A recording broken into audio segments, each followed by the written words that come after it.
நண்பர்களே, இன்னைக்கு நம்ம பார்க்க போகிற கதை என்னன்னா அதிசய மயில்.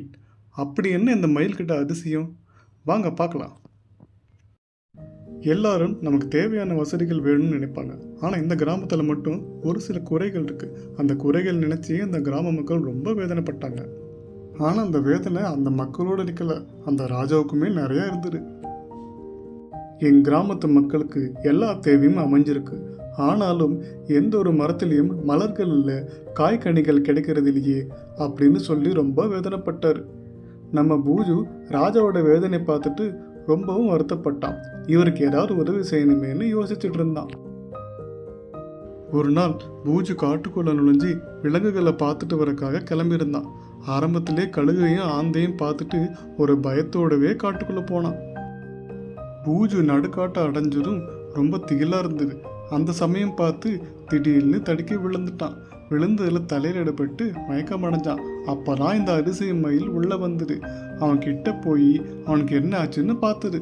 பூஜுவை எழுப்ப அந்த அதிசய மயில் முயற்சி பண்ணிக்கிட்டே இருந்தது. எதுவும் பலன் இல்லாத தன்னோட சக்தியை வெளிப்படுத்துச்சு. அந்த சக்தியினோட பலன் கிடைச்சி பூஜு கண் முழிச்சு எழுந்து உட்காந்துட்டான். தனக்கு யார் உதவி செஞ்சிருப்பான்னு பார்க்கும்போது கண்ணெதிரே ஒரு மயில் நின்றுட்டு இருந்துச்சான். அந்த அழகான மயிலை பார்த்ததும் பூஜுவுக்கு ரொம்ப சந்தோஷம். காப்பாற்றின மயிலுக்கு நன்றி சொன்னான். அந்த அரிசிய மயிலோட சக்தியை நினச்சிக்கிட்டே பூஜு நடந்துக்கிட்டு இருந்தான். ஏன் இந்த அரிசிய மயிலோட சக்தியை நம்ம ஊர் மக்களுக்காக பயன்படுத்தக்கூடாதுன்னு சொல்லி ஒரு திட்டம் தீட்டினான். இந்த நல்ல விஷயத்தால் ராஜாவுக்கு ஒரு நல்ல பேர் கிடைக்கும்னு நினச்சி அதற்குண்டான வேலையை செய்ய வேகமாக கிளம்பினான் பூஜு. திடீரென ஒரு மயில் குரல் கேட்டதால் எல்லாரும் அதிர்ச்சியானுங்க.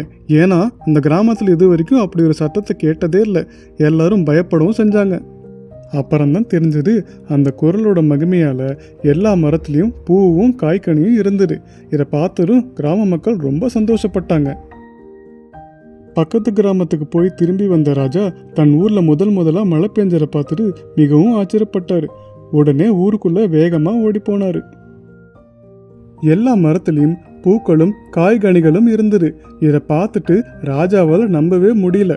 சந்தோஷத்தில் கடவுளுக்கு நன்றி சொன்னார்.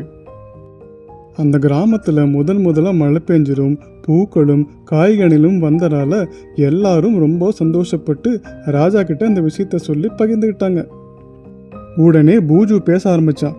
வணக்கம் ராஜா, நம்ம கிராமத்தில் நடந்த நல்ல விஷயங்கள் எல்லாத்துக்கும் ஒரு அதிசயம்தான் காரணம். அந்த அதிசயம் என்னன்னு நீங்களே பாருங்களேன்.